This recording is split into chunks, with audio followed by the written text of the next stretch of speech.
What do you make of this study at it came out today. For people in the chat who don't know, let me give you a TLDR here.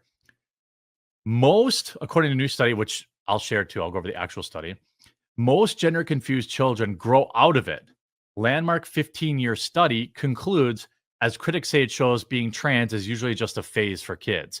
Mhm. Thank God parents are level headed and not having their 15-year-old girls have double Yes. mastectomies. Am I right? Thank God. Thank God nobody's out there prescribing these kids gender hormone Puberty therapy, right? Yeah. blockers, you know? Yeah. Thank Thank goodness they're not God. stopping kids from puberty, and even though they're saying it's non-reversible, they still you can't go through puberty over again at a different age correctly. It's Yeah. Just thank God, right? Thank goodness yeah. nobody is out there doing anything irreversible. So according to this study, it says the majority of gender confused children grow out of it by feeling out of that feeling by the time they are fully grown adults, according to a long-term study. Researchers in the Netherlands tracked more than 3,000 or 2,700 children from age 11 to their mid 20s, asking them every 3 years how they felt about gender. Results showed that at the start of the research, around 1 in 10 children, 11%, expressed gender non contentedness to varying degrees. Shocking. You're going through Mhm. puberty. Okay. That's That the that awkward phase stuff of is life. it's so normal. It's always been a thing that people just parents just, didn't think too much of it, and then the kid grew out of it. Even when I was a little kid, I remember because I grew up with two brothers. So it was like, "Oh, I wish I was a boy." I used to say that. I remember I even said like, "Oh yeah, I'm I'm basically a boy." And then my parents Right. just laughed about it, and then sure enough like that was the extent of You it. grew out of it because that's what Yeah. people do. Yeah. Like, when you talk about studies like this, it flies directly in the face of this whole like, oh, 27% of teens are LGBTQ. Well, yeah, if you would have made up a bunch of words for confused puberty phase 20 years ago, a lot Mhm. of kids would probably have said that too. And what's crazy is that by 25, just 4% said they often or sometimes are discontent about their gender. So not even like, not Right. even a hardcore opinion about it. And I mean, again, thank goodness we're not doing any surgeries. We're not, turning any outies into innies. We're not making any new weens. Thank God, because this could be a disaster. Am I right? I can't believe we've reached this point in society even because at the very core of it, and it's very controversial to say, but transgender isn't a real thing. It's because you can't change your gender no matter what. So Yeah. people who want to, they wish that they were the other gender, they will never be that no matter what, no matter how many surgeries they get, no matter how much makeup they put on, or if the woman pretending to be a man gets on testosterone and grows a beard, they will never actually be the opposite gender. And so, just to get to this point to where society has been validating them and has turned it into something that, oh, this is an actual thing. It's sad. It's just gotten way out of control, and it's only recently that you won't get absolutely crucified for speaking out against this stuff, because I remember just even a couple of years ago I started Mhm. saying stuff, and wow, the backlash was insane. Yeah, the funny oh, it's not funny. The reality of it is only recently, and a lot of these people who are like communists and also like big proponents of this kind of stuff, they're always talking about how Europe's healthcare system is so amazing. Well, curiously, Europe has stopped allowing minors to do these type of surgeries. And sure, it's just one study, okay? That's what people will say, but it also reinforces the reality that Mhm. everybody already knew.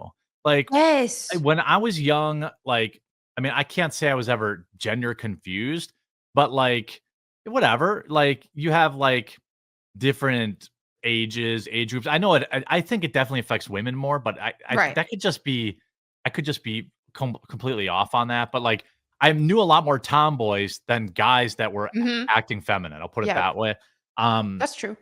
but maybe that's a Midwest thing, I don't know, but it's like it's I've been saying forever, like, look, yes, there are people who have gender dysphoria, it's a Mhm. real thing.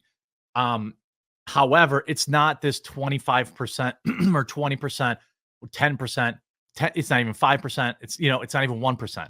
And all these people are going out there because there's a financial incentive, i.e., Dylan Mulvaney, to promote this stuff, or Jeffrey Marsh, whatever that weirdo's name is, um, or the way that Hollywood fetishizes the LGBTQ community because Mhm. they're all demonic. Yep.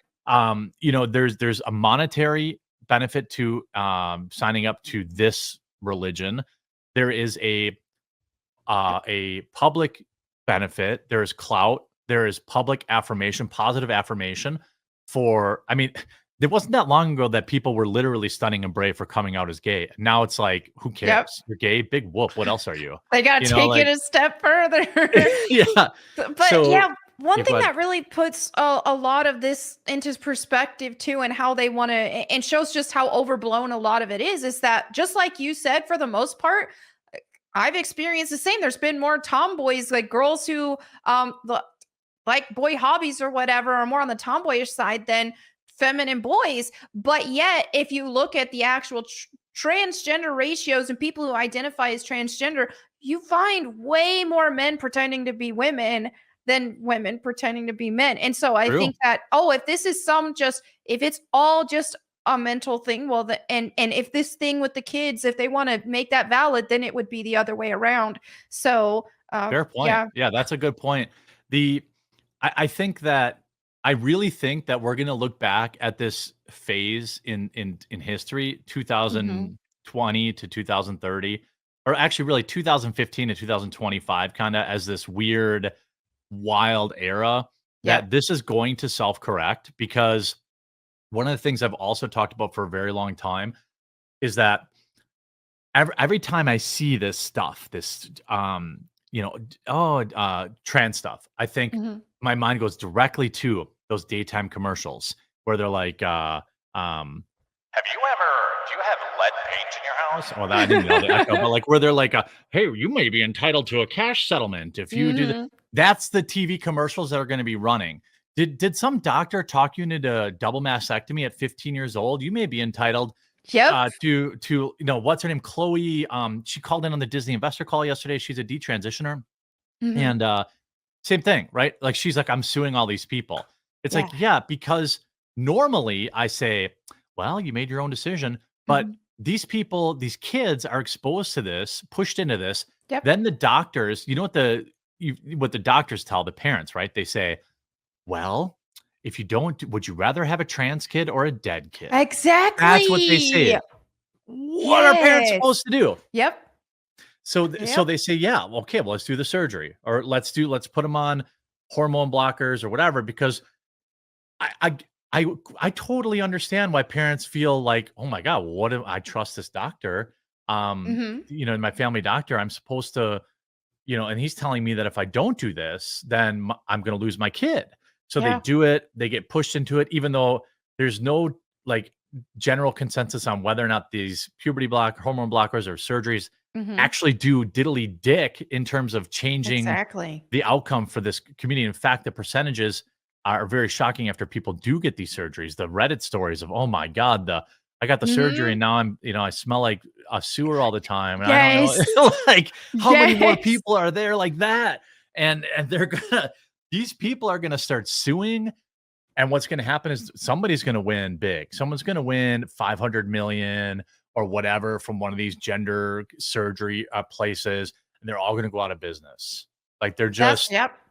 I'm ready for that because I'm sick of seeing this, and especially with children, because and that's the thing is even trying to speak on this stuff, and even when Matt Walsh started yeah. talking more about it, people are they always move the goalposts. Like they always will say, "Oh wait, but no, they're not doing surgeries on children," and then it's like. You could actually Google the hospitals that were doing it, like There's girls as young as yeah. 11 with parental consent. And and even with the boys trying to be girls and having like that bottom surgery and stuff, they have been doing that with parental consent for kids. And I think that What is a Woman documentary and all that kind of stuff really did help bring a lot of awareness. And then some of these hospitals like took that stuff off their websites, I know. but Every they time they were got exposed. there. Yep. Isn't that funny? every time Libs of TikTok tweeted about some university who was doing this, they took it off their website. Yep. I mean, if you weren't doing anything wrong, why are you trying to hide it? Mhm. It's such a, I get like that's a fallacy, right? It's like, why do you have a lawyer? Are you guilty? But I mean, come on. People are like, hey, you're doing these surgeries on 11-year-olds. That's curious. And suddenly they're like, oh no, we just took it off our website. We're not doing that. What are you talking about? We never did that. Even though there's testimonials and all this kind of stuff out there. Yeah. So I think that's interesting. I want people to watch this over the next 10 years. And I suspect we're going to see a major shift in Right. the number of times that people are getting these elective surgeries. I don't believe that it's going to be like it is now. Someone's getting sued for sure. Yeah, and I think as a society, we have to stop encouraging things that are harming people. It doesn't matter that they might be struggling with it, might be a mental thing. It doesn't mean that we have to encourage it. Same with like anorexia or something. They are actually mentally going through stuff and feeling like, oh man, I'm fat, even if they're 80 pounds. But it's the right thing to tell them that they need to get better. And that's the same thing with people who identify as transgender. Is they're going to go down a long, hard road if they keep getting validated and keep getting surgeries and keep putting chemicals in their bodies and hormones in their bodies, unnatural hormones levels that their body and unnatural synthetic hormones as well. They're only hurting themselves. There's not a singular case where you will see, oh, here's somebody that thought they were the opposite gender. They got the surgeries, they got the hormones, and they are healthier for it. I can't see that there would be a Yeah. single case that would even be an outcome. I think you make a great point, because imagine if somebody who also has a legitimate mental disorder, right? So gender dysmorphia, just like body dysmorphia, and Mhm. subset of is anorexia. So in any other mental illness, yeah, it's just the truth. I'm not saying it from a Right. negative perspective. Imagine if with anorexics, we said it's actually good to tell them to starve themselves Right. because it affirms them. Or, oh, you're bulimic, then we should encourage them to vomit because Right. that affirms them. There's not another single mental disorder that I can think of that is treated in this way. And for me, it's mostly obvious because this is a financial Yeah. mega, you get people on pills and prescriptions for the rest of their life. Yep. It's a lifetime customer. It's insane.